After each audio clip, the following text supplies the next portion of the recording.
you've been going at it with Andrew Yang on the Twitters, and I thought it was interesting. And I'm not going to read the tweets and the back and forth, but Andrew Yang, on the heels of his new book that's coming out, which he sent me a copy of. Thank you, Andrew Yang. Announced that he was leaving the Democratic Party and that he has a new party that he is going to be. It's an independent. He's an independent, and it's going to be what is it called? The Freedom Party? Is that what it is? What is it? It's Freedom. The Forward Party.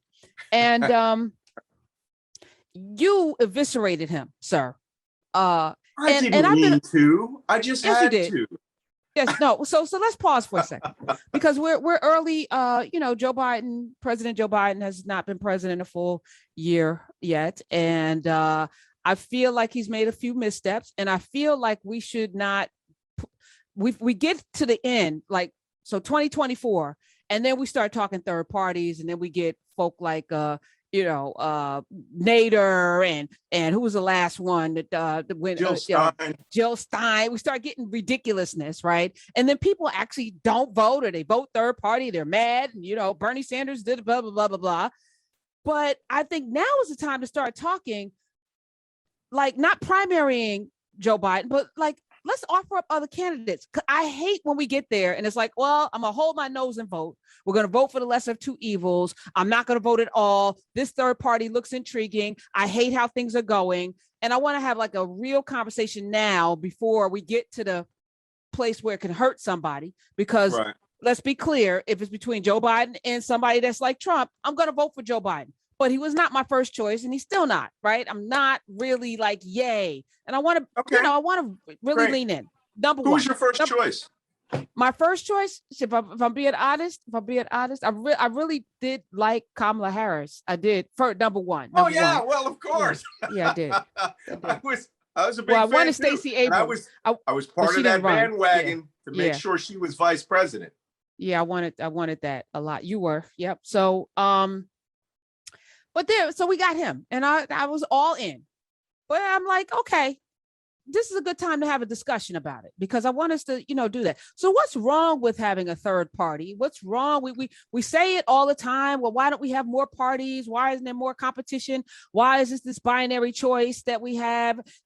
Most people are neither either or. I know I'm not, I have some conservative leaning ideals. I'm not a racist, so I can't go all in with them on that, fiscally responsible, which they never are. Would love to hold them accountable. And I've even encouraged people to register as Republicans so that we can go into primaries and like make sure that Mitch McConnell's always primaried, to make sure people like Rand Paul always has an opponent.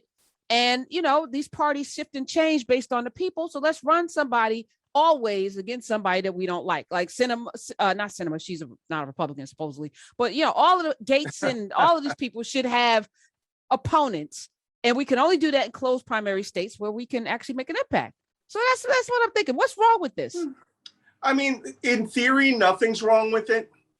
However, we have now been subjected to the practicality of what happens when you run third parties or you split or splinter off votes. Let's start with the easy one, right? Ralph Nader elected George W. Bush. Now, don't tell me, despite the fact that, he's become a more mellow person in his time, George W. Bush was literally responsible for the destruction of the Middle East. And then Donald Trump just came in and started taking their money. Those are two entirely different things. We've lost hundreds of thousands of people lost their lives because George W. Bush believed Dick Cheney when he said Saddam Hussein did 9/11, which to me in counterterrorism, I was there. That's crazy. All right, that's crazy. They hated each other with a white hot passion. But that whole taking off, how many votes did George W. Bush win by in Florida? 548, if I'm not mistaken, somewhere. And it came down to a state that his brother was governor. How many votes did Ralph Nader have in that state? I think it was something like 20,000. A lot of the horrible things which could happen in history gets back to that common sense thing that I keep talking about. Same thing with Jill Stein. Jill Stein, even though she wasn't significantly impactful in the election. She was more than enough. One of the candidates who backed by Russia. And we now find out that Russia had two candidates there at the same table as General Michael Flynn and Vladimir Putin. And you get all these people to say, well, she didn't cause Hillary Clinton to lose. The environment, by using her as a third candidate, helped cause Hillary Clinton to lose. Donald Trump won by 45,000 votes in 3 precincts. That's it. That was like 0.001%. We are our own worst enemy. When I say we, I'm saying for anyone who's in the Democratic Party or independent. I used to be a Republican when I was back in the military, Colin Powell type Republican. Now on that XY chart, Colin Powell type Republicans are far to the left. Right?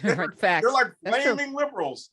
So that being said, we are our own worst enemies. We start having these conversations. Let me tell you about Andrew Yang. Don't care about him. Didn't learn anything about him during the presidential election because he did not present a platform which was viable, that people could actually understand and appreciate. Some of his things were gimmicky. The person who was most in love with Andrew Yang's platform is Andrew Yang. And all I stated initially in my initial post was, well, of course, you have a guy who's worth however many millions and hundreds of millions of dollars, is actually subliminally, a lot of these guys are pretty libertarian.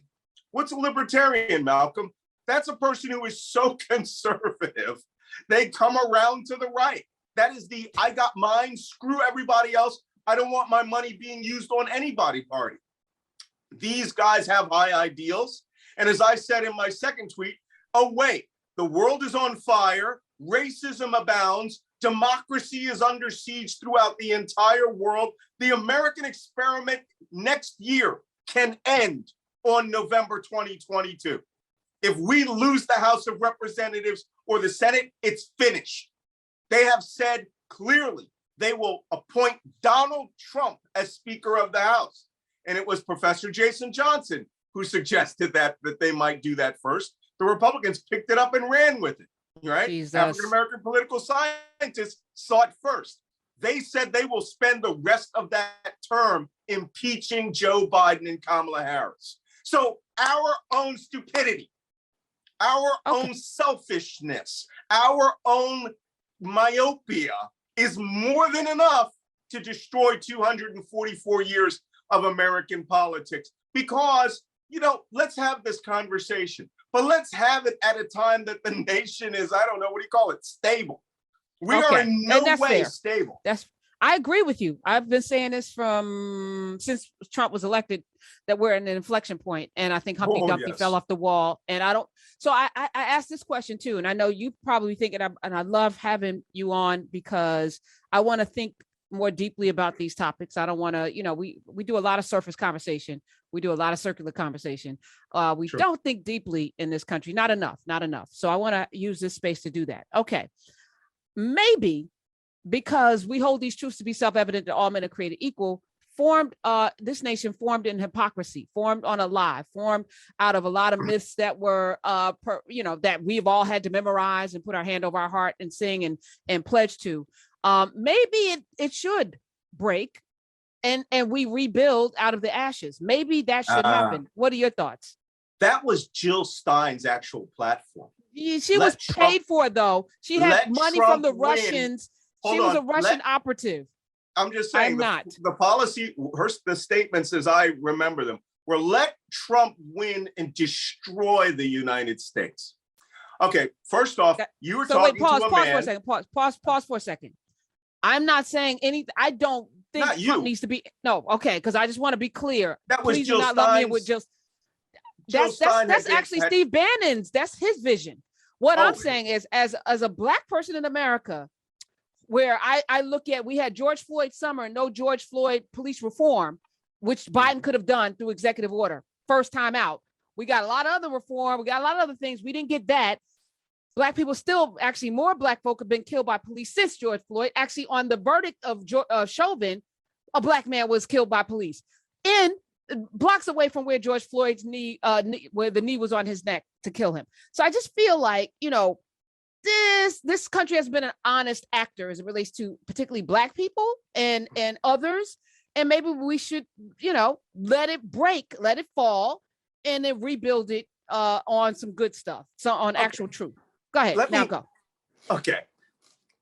Way back in 1619, when they brought the first slaves over to the United States, the entire principle of the American experiment is that we're always going to be going 2 steps forward, 1/2 step forward, 2 steps backwards, and that there will be a struggle in the dynamic of what the American thought is. The American thought being that all men are created equal, and having those truths being held self-evident. And as they said in Hamilton, that didn't apply to women, and it certainly didn't apply to slaves.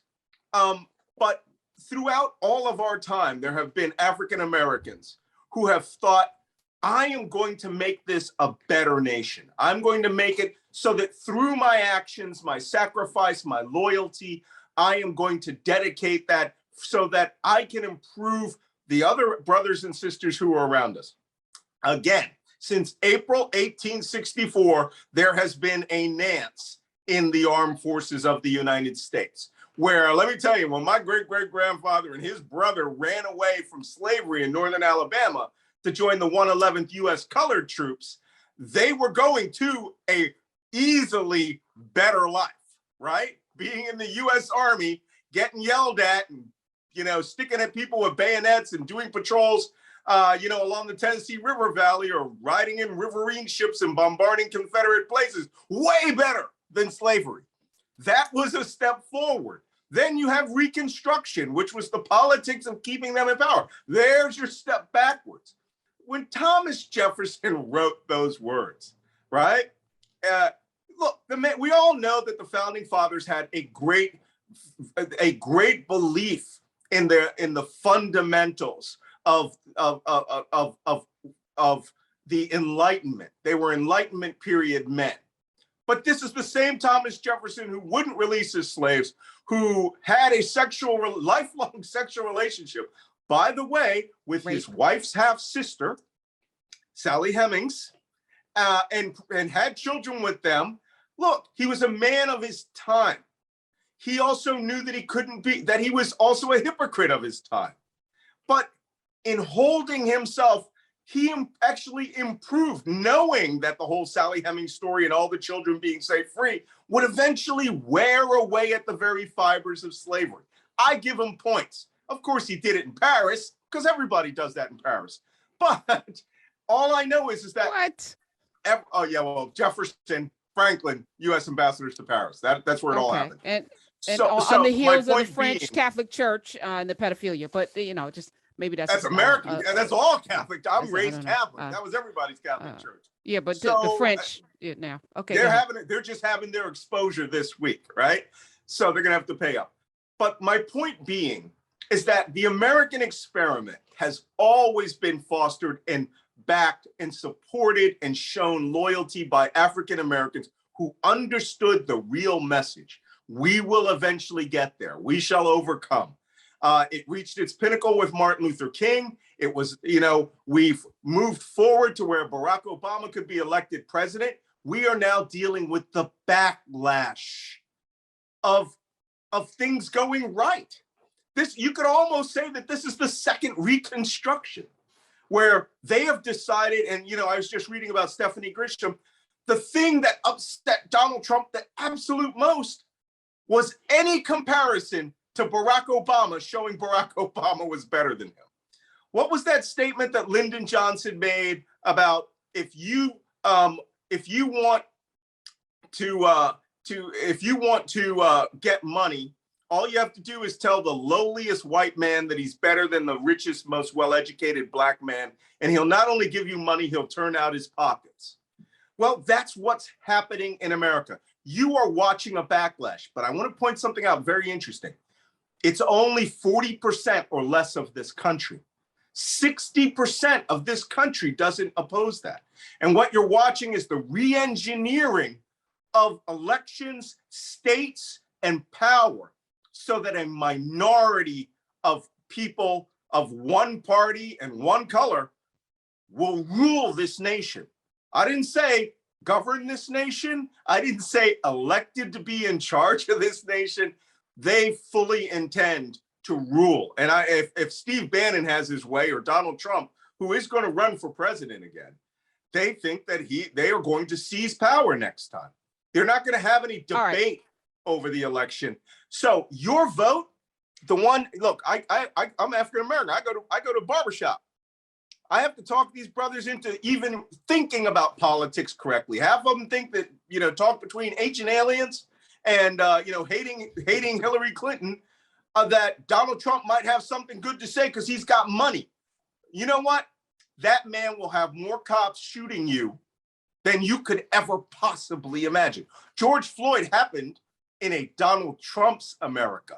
And if you guys remember Giuliani time in New York City, imagine that being the law, that they can now in Tennessee, they can run you over.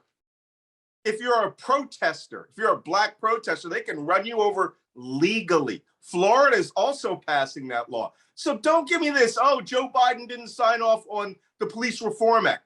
You know why? Because he allowed Tim Scott, all right, from South Carolina. If you guys don't know the definition, I'm not even going to go there. But, my mom would have had some choice words to say about him.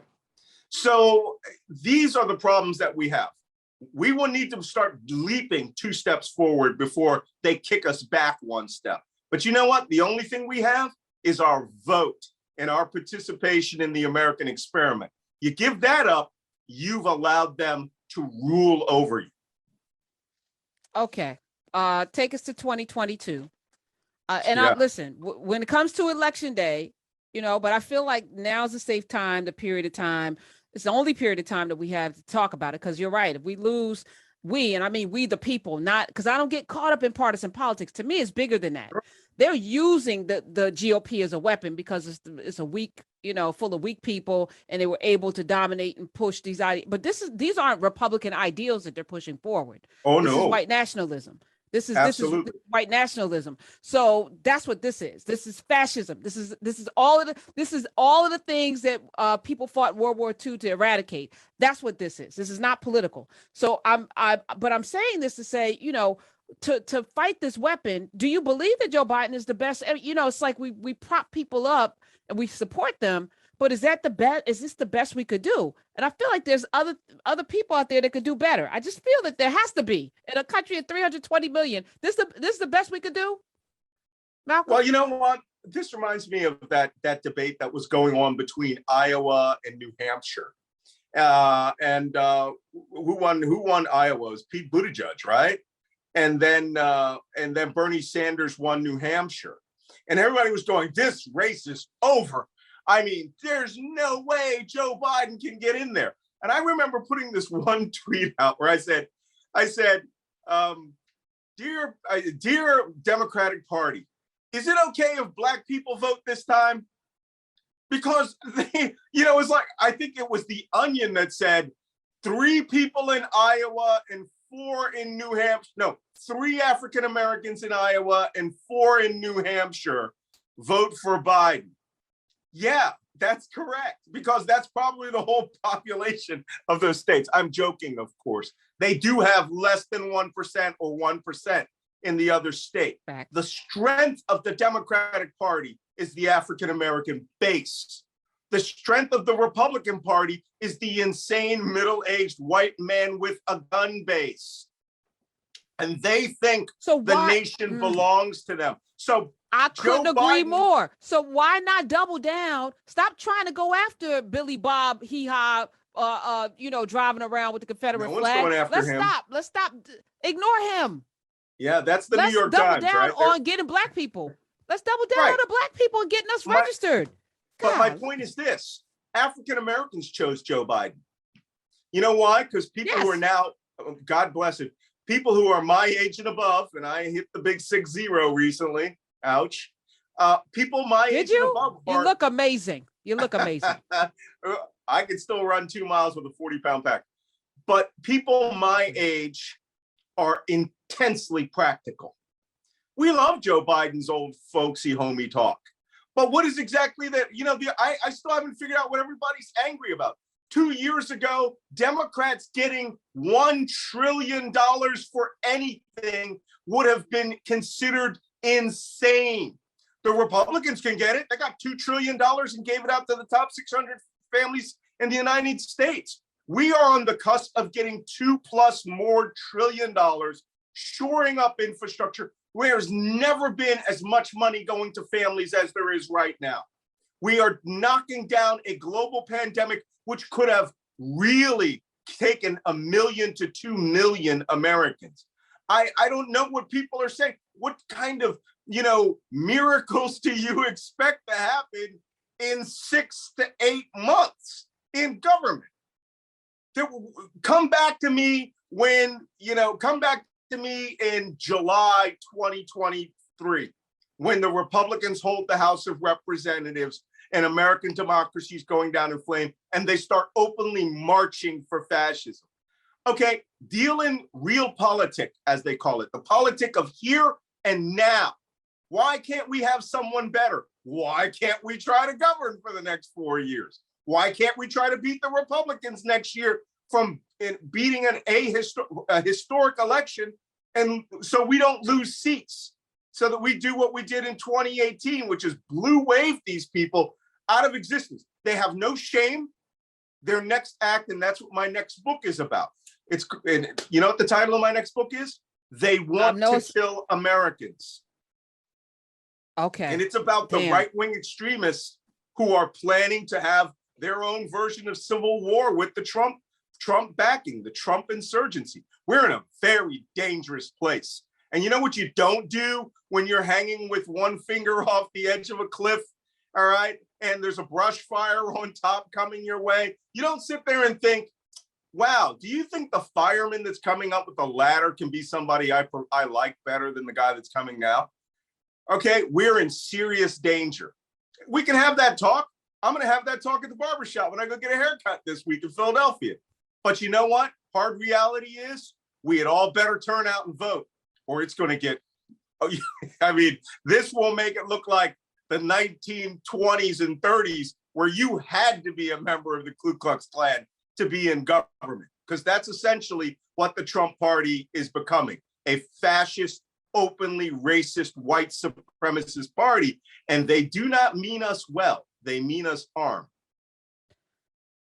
Malcolm, Nance, you come here, you're scared of bejesus out of us. That's my job. And it's what good is, and you haven't been wrong. So that's why I keep inviting you back. I'm like, okay, so he predicted this and he predicted that. Okay, he's predicting this. So and he has a bunker, so he's good. He can wait it out. You remember that, do you? Yeah, hell yeah, because you're on my plan. If all hell breaks loose, I'm gonna knock on your door. I know you're not gonna let me in, but I'm gonna dig a tunnel. I got to get there.